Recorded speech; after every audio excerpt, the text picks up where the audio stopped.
और जिसका मन बिगड़ गया उसका जीवन ही बिगड़ गया। ये मन एक बकरा है मैया, बकरा। भगवान कैसी संज्ञा दे रहे हैं मन के लिए। मन एक बकरा है। ये बकरा क्यों बताया भैया? जैसे बकरा बड़ा कामी होता है, कभी तृप्त नहीं होता है, उसी प्रकार से ये हमारा मन है। ये मन हमारा तृप्त नहीं होता है, लेकिन बकरे को भी तृप्त किया जाता है। ऐसे ही मन को करो। एक दृष्टांत आपने सुना होगा, एक राजा के पास में बकरा था, लेकिन राजा ने परीक्षा लेना चाहा अपनी प्रजा की। राजा ने द्योड़ी पिटवा दी है सभी प्रजा में, जो मेरे बकरे को आज तृप्त करके लाएगा, झिका करके लाएगा, उसे आधा राज्य दे दूंगा। बहुत बड़ी बात है। अब मेरे जैसे अट्ठे कट्ठे लोग बहुत पहुंच गए हो। क्यों? बकरे को झिकाने में कितना समय लगेगा? सुबह से शाम तक हरी हरी घास खिलाएंगे, बकरा तृप्त हो जाएगा और आधा राज्य मिल जाएगा। राजा से कहा तुम्हारे बकरे को तृप्त करके हम लाएंगे। राजा ने कहा एक बात सुनिए, मेरा बकरा तृप्त नहीं हुआ तो जेल में डाल दूंगा।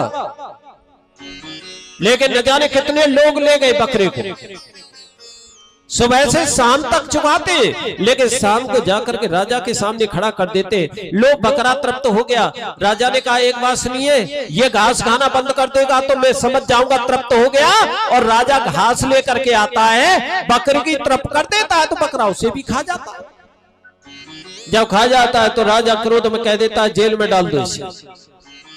न जाने कितने लोग जेल के अंदर पड़े हुए हैं, लेकिन बड़ा प्रेम से एक महात्मा जी देख रहे थे इस दृश्य को। महात्मा जी ने विचार किया, आज इसके बकरे को तृप्त करके मैं लाऊंगा। महात्मा जी ने कहा महाराज इस बकरे को मुझे दे दो, मैं झिका करके लाऊंगा इसे। राजा ने कहा मालूम है कितने जेल के अंदर पड़े हैं, लेकिन महात्मा जी ने उत्तर दिया बेटा हमें तो भजन करना है, तेरी जेल के अंदर करेंगे, लेकिन तेरे बकरे को तृप्त करेंगे। राजा ने बकरा दे दिया। महात्मा जी ने विचार किया, हरी हरी घास खिलाने वाले तो जेल में पड़े, इसे हरी घास नहीं खिलाऊंगा। महात्मा जी ने क्या किया, एक लपलपी सांठी तोड़ ली और सांठी लेकर के जैसे ही बकरे ने घास की तरफ मुख किया ना, उसके मुखड़े पर मारी। लेकिन जब जब बकरे ने घास की तरफ मुख किया तभी वो सांठी मारी उसके मुखड़े पर, लेकिन बकरे का मुखड़ा सूज सूज करके ढोल हो गया है। लेकिन बकरा भी समझ गया कि मेरी पिटाई क्यों हो रही है, क्योंकि मैं घास खाऊंगा तो मेरी पिटाई होगी। अब बकरे ने घास को देखना भी बंद कर दिया, घास को नहीं देख रहा। महात्मा जी ले जाते हैं हरी हरी घास में, बेटा खा घास खा। लेकिन जब उसने मन किया ना तभी सांठी जमाई।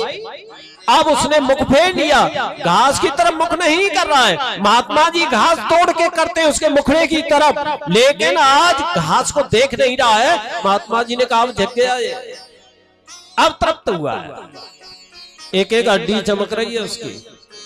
राजा के पास पहुंच गए, राजा तुम्हारा बकरा तृप्त हो गया। राजा ने कहा लाओ मेरे पास, वही आदत थी ना, घास लेकर के फिर पहुंच गया। लेकिन महात्मा जी सांठी लेकर के बगल में खड़े थे और बकरे ने विचार किया मैंने अगर घास खाई तो पिटाई फिर होगी, लेकिन मुख फेर करके खड़ा हुआ है। राजा एकदम से प्रसन्न हो गया, महात्मा जी को बहुत बड़ा पुरस्कार दिया है, आज मेरा बकरा तृप्त हो गया। और बात भी सत्य है, ये मन हमारा एक बकरा बना हुआ है, इसे हरी हरी घास खिलाओ, रबड़ी खिलाओ, कितना भी खिलाओ, लेकिन कभी तृप्त नहीं होगा। लेकिन तृप्त कैसे होगा, जैसे महात्मा जी ने बकरा को किया, ऐसे तृप्त होगा। ज्ञान रूपी लकड़ी से पिटाई करो इसकी। गुरुजी ने जो मंत्र दे दिया है ना, उससे पिटाई करो, इसे लगाए रखो, तो शायद ये विषय वासनाओं से अलग हो जाएगा, ये तृप्त हो जाएगा। वही कहते हैं भगवान, अगर मन को तृप्त करना है तो ये बकरे की तरह करो मैया।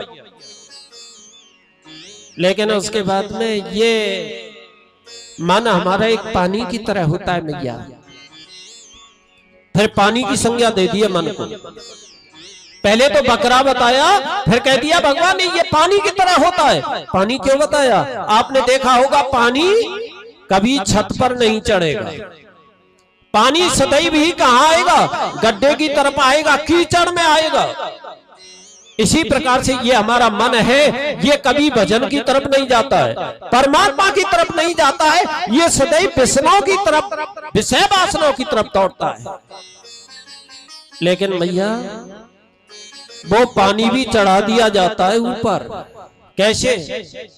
आपने देखा होगा, समरसेबल लगा दी और 20-20 मंजिल तक जा रहा है पानी। किससे? यंत्रों से। ऐसे ही मैया जैसे यंत्रों से ये पानी ऊपर चढ़ा दिया जाता है, उसी प्रकार से हमारा मन परमात्मा से जुड़ सकता है। कैसे? जैसे पानी यंत्रों के द्वारा जा रहा है, ये हमारा मन जुड़ेगा तो मंत्रों से जुड़